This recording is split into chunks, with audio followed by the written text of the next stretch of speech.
Oke, kali ini membahas tentang pembaharuan dan perbaikan di Dapodik versi 2020B. Oke, ini adalah di panduannya. Di aplikasi Dapodik ini ada beberapa yang baru dan ada yang beberapa yang diperbaiki. Oke, salah satunya ada di sini. Oke, ini adalah salah satunya. Oke, kita bahas satu persatu. Yang pertama kita bahas tentang pembaharuannya dulu. Yang pertama adalah perubahan dan data pelengkap pada formulir sekolah terkait pemungutan iuran kepada orang tua siswa. Oke, di dapur terbaru ini di menu sekolah. Oke, di menu yang paling bawah sendiri di atas di sini ada data pelengkap. Sekolah tersebut melakukan pemungutan iuran ke siswa atau tidak. Kalau tidak, klik saja tidak. Kalau iya, nominalnya bisa diisi. Oke. Oke, itu yang pertama. Yang kedua, penambahan lembar konfirmasi sebelum melakukan sinkronisasi. Jadi di Dapodik ini kita melakukan sinkronisasi, kita harus melakukan cetak beberapa lembar ya. Kita harus memvalidasi dulu sebelum sinkronisasi. Agak rumit, nanti kita jelaskan secara rincinya.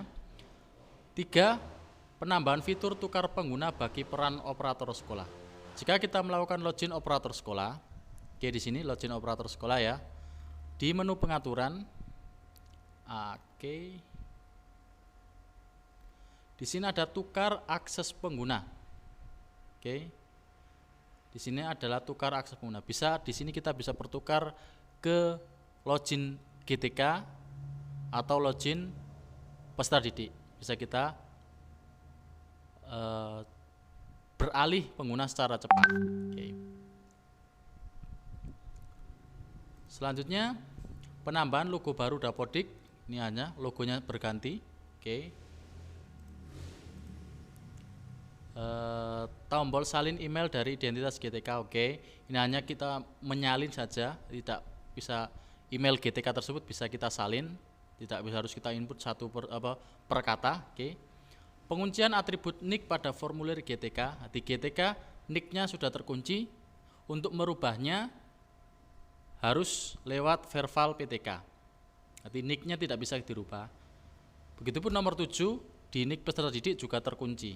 Oke. Untuk merubahnya kalau peserta didik di verbal PD, kalau GTK di verbal PTK. Loginnya sama. Oke. Untuk 8 perbaikannya adalah yang berhak melakukan sinkronisasi adalah login kepala sekolah. Sebelumnya terdahulu harus buatkan akun kepala sekolah dulu. Kalau sudah berarti bisa login menggunakan akun kepala sekolah. Karena apa? Sinkronisasi di login operator sudah ditiadakan, tidak ada. Jadi nanti harus kita login di akun kepala sekolah. Menu sinkronisasi ada di situ.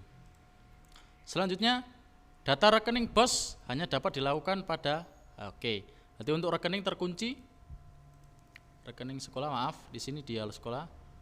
Oke, nah di sini data rekening terkunci. Untuk merubahnya kita harus masuk ke boskemdikbud.go.id jika ada perubahan.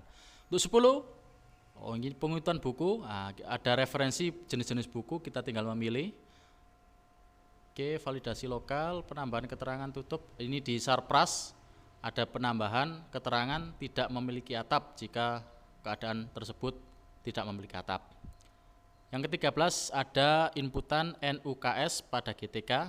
Oke, jadi ini untuk kepala sekolah ada kolom untuk menginputkan nomor unik kepala sekolah. Oke, demikian, semoga bermanfaat. Untuk beberapa yang kurang detail nanti kita detailkan di video tutorial khusus untuk membahas masalah tersebut. Oke, terima kasih, semoga bermanfaat. Assalamualaikum warahmatullahi wabarakatuh. Bagi yang belum subscribe, silakan subscribe. Bagi yang sudah subscribe, saya ucapkan terima kasih. Assalamualaikum warahmatullahi wabarakatuh.